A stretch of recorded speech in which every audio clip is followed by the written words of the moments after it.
Assalomu alaykum hurmatli YouTube ishqibozlari, musofirda yurgan aka-ukalar, qadrli obunachilar. Mana bugun navbatdagi darvozamizda ham Toshkent viloyati Bo'ka tumaniga olib kelib o'rnatdik. 2 qavatli bo'lgan bu darvozamiz 18 million so'mga olib kelib o'rnatildi. Darvozamiz haqida ma'lumot berib o'tsak, eniga 4 metr, bo'yiga 3.45 razmerga o'rnadi bu darvozamiz. 2 qavatli, o'sha ikkilik listda bo'lgan. 1 kvadrati 1 million 300 ming so'mdan olib kelib o'rnatildi bu darvozamiz. Darvozamizda stoykalari 12 ga 5 shiviller bo'ldi. O'rtadagi stoykasi 12 ga 8, 2,5 lik stenada bo'ldi. Profil bo'ldi bunisi, o'rtadagisi.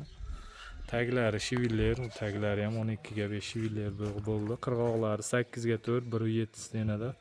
8 ga 4 profil bo'ldi.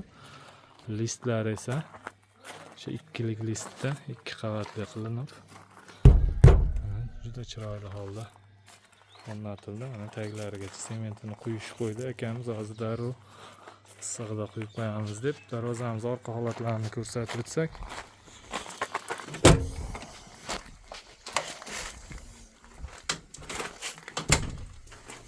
Orqa holatlari, orqalari ham tekis, mana juda chiroyli holda o'rnatildi.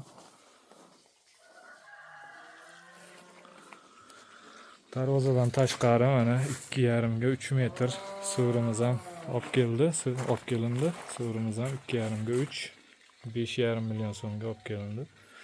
So'rimiz materiallari, stoykalari 10 ga 10 profil bo'ldi. Ichidagi lagalari, bozlari 8 ga 4, 1,7 stenada bo'ldi. Pollari ham o'sha shpontli taxtadan qoqildi. Juda chiroyli chiqdi bu so'rimiz ham. Kimga so'rilar kerak bo'lsa ham bemalol murojaat qilishlari mumkin.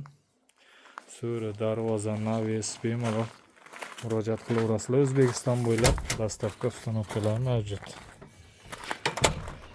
Hurmatli aka-ukalar, kanalimizga yangi bo'lsalaring obuna bo'lishni unutmanglar. Obuna bo'lib, like tugmachasini bosib, videomiz keng tarqalishiga hissa qo'shasizlar degan umiddamiz.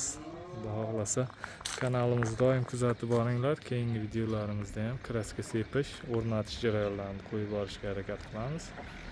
Doim sog' bo'linglar, salomat bo'linglar.